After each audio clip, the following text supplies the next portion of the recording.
इमाम आज़म अबू हनीफा, ये हम हनफियों के इमाम हैं। क्योंकि बहुत सी चीज़ें बता दी, अब मैं डायरेक्ट चंद चीज़ें आपके सामने पेश कर देता हूँ, तमहीदी गुफ्तगू नहीं करता।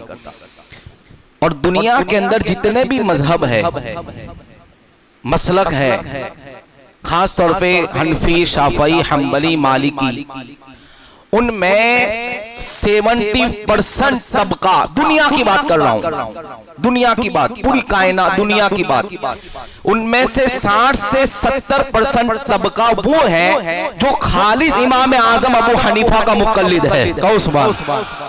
इमाम आजम की तकलीद करने वाली पूरी दुनिया के अंदर 60 से 70% लोग वो हैं जो इमाम आजम अबू हनीफा रज़ियल्लाहु ताला अन्हु की तकलीद करते हैं, आपके बताए हुए मसाइल को फॉलो करते हैं। बाकी 40% तबका वो है जो दूसरे 3 मजहब पे अमल करता है। समझ में नहीं आ रही है? 60% तबका वो है जो इमाम आजम के मसलक पे अमल करता है। और इमाम आजम कौन है? ये आज चूंकि हमारे यहाँ तो गैर मुकल्लिदीन पाए जाते हैं, और मैं तो नाम लेके ही बोलता हूँ भाई, हाँ, मैं वो आदमी नहीं हूँ कि दोबे लहजे में बात करूँ। इसलिए कि जब वो मुंह फाड़ के गुस्ताखी कर सकते हैं, तो हम मुंह फाड़ के क्या उनका रद्द नहीं कर सकते? जब आज का ठेला धकेलने वाला, पान की दुकान चलाने वाला, ना उन्हें वजू का तरीका सही से पता है, ना गुस्ल के बारे में पता है, और इमाम के बारे में ये कहता है कि 7 हदीसें याद थी। 7 हदीसें तो ये मौलाना ने आपको सुना दी।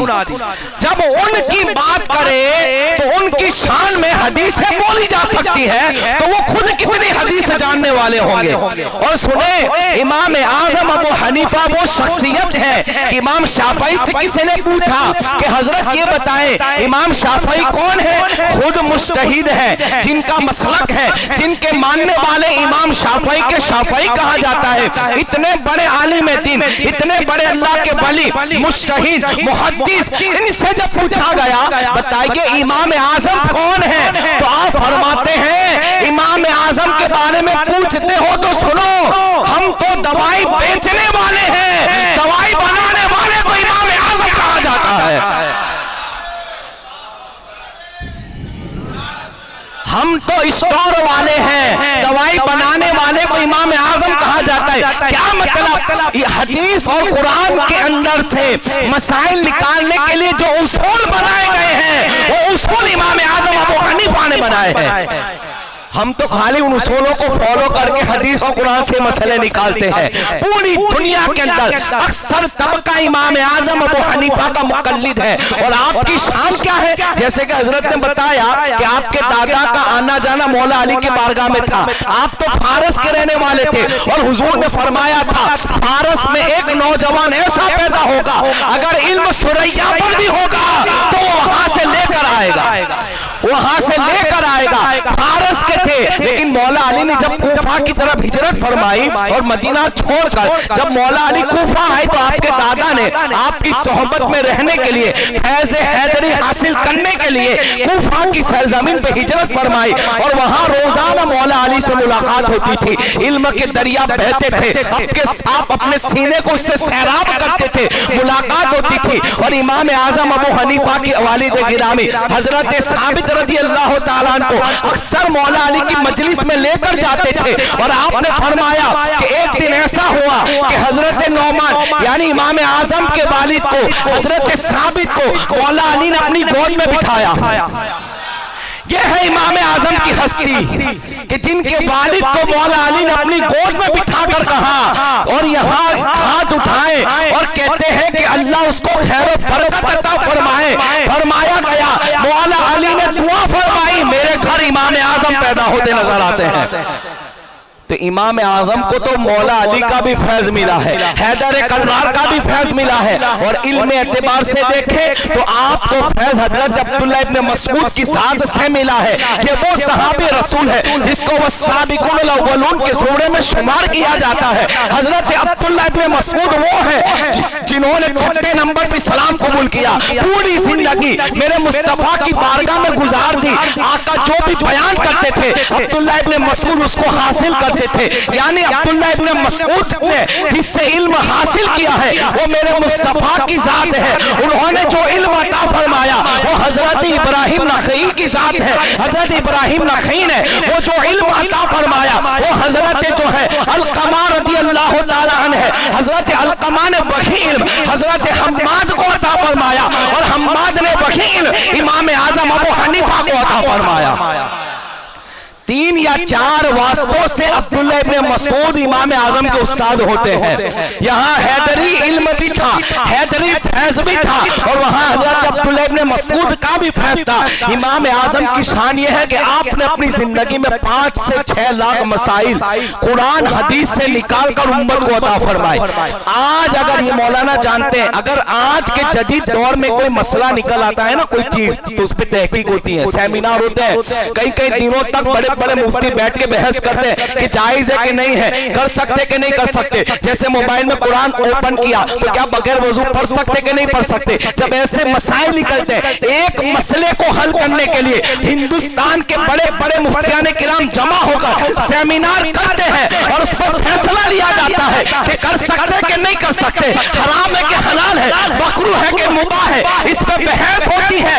एक मसले को हल करने के लिए पूरे हिंदुस्तान के बड़े बड़े मुफ्ती भेजे होते हैं, जमा होते हैं। इमाम आजम की शान ये है कि तन्हा अपनी जिंदगी के अंदर लाखों मसाइल उम्मत को अता फरमाए थे। एक आदमी ने 40,000 मसले लिखे उस जमाने में और कहता है हजरत इसको हल कर दे। तो आप फरमाते मेरे पास इतना वक्त नहीं है कि मैं इसको लेके बैठूं, लेकिन फ्री वक्त में आना। और आपका फ्री वक्त 24 घंटे में होता था आधा घंटा। कहा इस आधे घंटे में तेरे मसलों को हल कर दूंगा। फरमाया चंद दिनों के अंदर। और ये कोई मुबालगा नहीं है, ये हकीकत है। और इल्म के समंदर थे इमाम आजम अबू हनीफा और सरकार ने फरमाया था मेरी सुन्नत और इस्लाम को जिंदा करने वाला इमाम आजम होंगे। कि सरकार का फरमान था 40,000 मसलों को फ्री टाइम के अंदर, फरागत के वक्त के अंदर, चंद दिनों के अंदर इमाम आजम ने हल फरमाए थे। फरमाए थे किस तरह किस मसले को निकाला, उसके उसूल इमाम आजम ने बताए। और ये गैर मुकल्लिद क्या कहते हैं, नहीं कुरान हदीस के होते हुए मुज्तहिद की क्या जरूरत। तो क्या लारी धकेलने वाला इज्तिहाद करेगा? कुरान से मसला कोई क्या जाहिल आदमी निकालेगा? मुज्तहिदीन की कैटेगरी तो बहुत ऊंची होती है।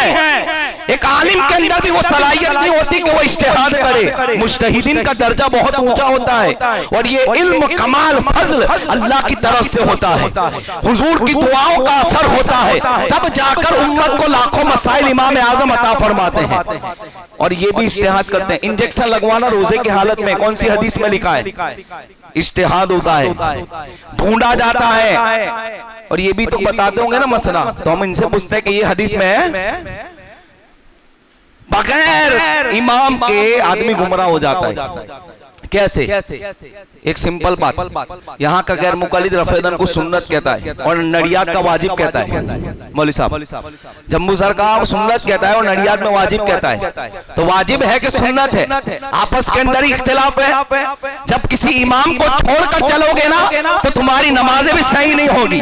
और इमाम आजम का दामन पकड़ोगे तो एक ही बात करोगे, चाहे जम्मू सर वाला कहे कि अहमदाबाद वाला कहे, फिर इख्तिलाफ नहीं होता। और ये कहते सूरह फातिहा बगैर नमाज नहीं होती। हम इमाम आजम ने कहा हो जाती है इमाम के पीछे। इमाम के पीछे हमें कुछ नहीं पढ़ना। हजरत ख्वाजा बाकी बिल्ला अलैहि रहमा बहुत बड़े अल्लाह के वली है और जिनकी शान ये कि अगर वो एक तवज्जो इत्तेहादी किसी पे डाल दे तो वो सामने वाले को भी बाकी बिल्ला बना देते हैं। इतने बड़े बुजुर्ग है, ये किताब पढ़ रहे थे तो उन्होंने हदीस पढ़ी कि बगैर सूरह फातिहा की नमाज नहीं होती, बार बार पढ़ी। तो उन्होंने सोचा कि इमाम आजम तो ये कहते हैं कि नहीं पढ़नी चाहिए और हदीस में तो ये लिखा है, अब मैं तो नहीं पढ़ूंगा, यानी मैं तो अब पढ़ूंगा नमाज के अंदर, इमाम के पीछे भी पढ़ूंगा। तो ख्वाब में इमाम आजम आते हैं और कहा ख्वाजा साहब तो मेरे इतने फॉलोवर हैं जिसमें अल्लाह के वली भी गुजरे, तो क्या उनकी नमाज हो गई? यानी इमाम आजम के मुकल्लिदीन के अंदर इमाम आजम को जिन्होंने फॉलो किया उनमें मुजद्दिद अल-फसानी की जात है, उनमें बाबा फरीदुद्दीन गंज शकर है। और हिंदुस्तान में जिसने 90 लाख को कलमा बनाया वो गरीब नवाज इमाम आजम के मुकल्लिद है।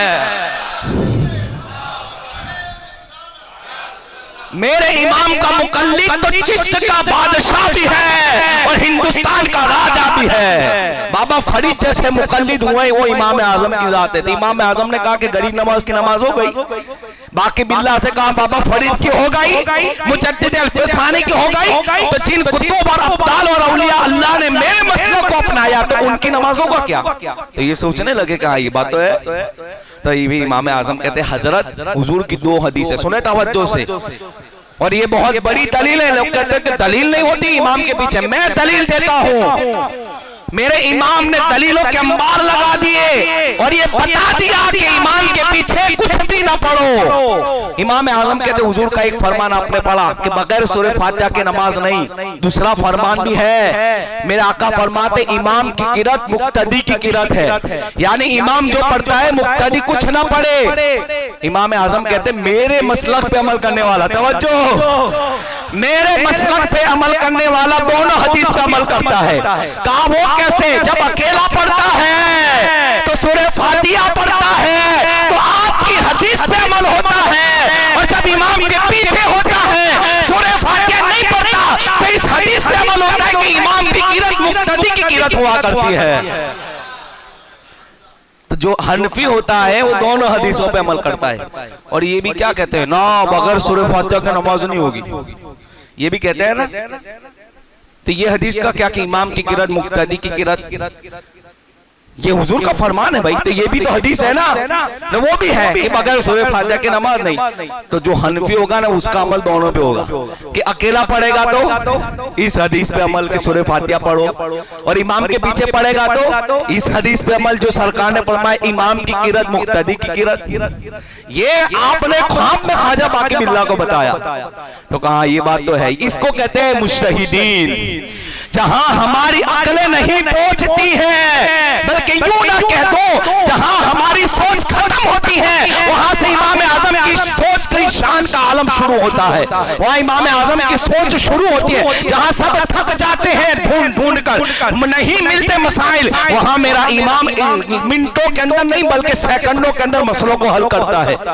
एक आदमी ने कहा अपनी औरत से काली कलोटी दिखा तो खूबसूरत नहीं तो तुझे 3 तलाक। पूरे शहर में घूम गई, हमने फतवा दिया तलाक हो गई तलाक हो गई। इमाम आजम कहते तलाक नहीं हुई। वो हैरान है हजरत, पूरे कूफा की सरजमीन पे जितने में मुफ्ती आने की राम है सबने कह दिया कि तलाक हो गई, क्योंकि मेरा चेहरा तो खूबसूरत नहीं है। तो अब आप क्या कहते हैं, तेरी तलाक नहीं हुई है तो अपने शौहर के निकाह में है, तो कहा उसका फतवा आप लिख कर दे। तो मेरा इमाम लिखते हैं लक़द खलक़नल इंसान फी अहसनी तक़वीम, कि हमने इंसान को बेहतरीन सूरत में पैदा फरमाया। तो कहा तू भी तो इंसान है, तेरा तलाक नहीं हुआ। ऐसी तो बहुत सी मिसालें हैं, वक्त हो गया वरना बताता कि मेरे इमाम की शान क्या है, इतने बड़े मुजतहिद। और एक आखिरी बात जो ये एतराज करते हैं कि इमाम आजम को 7 हदीस याद थी, 7 हदीस याद थी। मैंने जब ये बात कल पढ़ी, वो ये किताब अरब में छपी है, उसका तर्जुमा हिंद में हुआ, ये किताब अरब में छपी है, दारुल उलूम पे है। उसमें ये बात लिखी थी, इमाम आजम फरमाते मेरे घर में सुनो, और 7 हदीसों की बात करने वाले सुनो, इमाम आजम की इल्म हदीस में क्या शान थी। फरमाते हैं कि मेरे घर में कई संदूक भरे पड़े किताबों से हदीस की। संदूक समझते हैं, संदूक बहुत बड़ा होता है। कहा मेरे घर में हदीसों की किताब के कई संदूक भरे पड़े हैं, उसमें से मैंने चंद संदूक को खोलकर हदीसों को लेकर मसाइल उम्मत तक पहुंचाए हैं। सब हदीसों के संदूक खुलते तो ये हैं इमाम आजम जिनका मुकल्लिद है।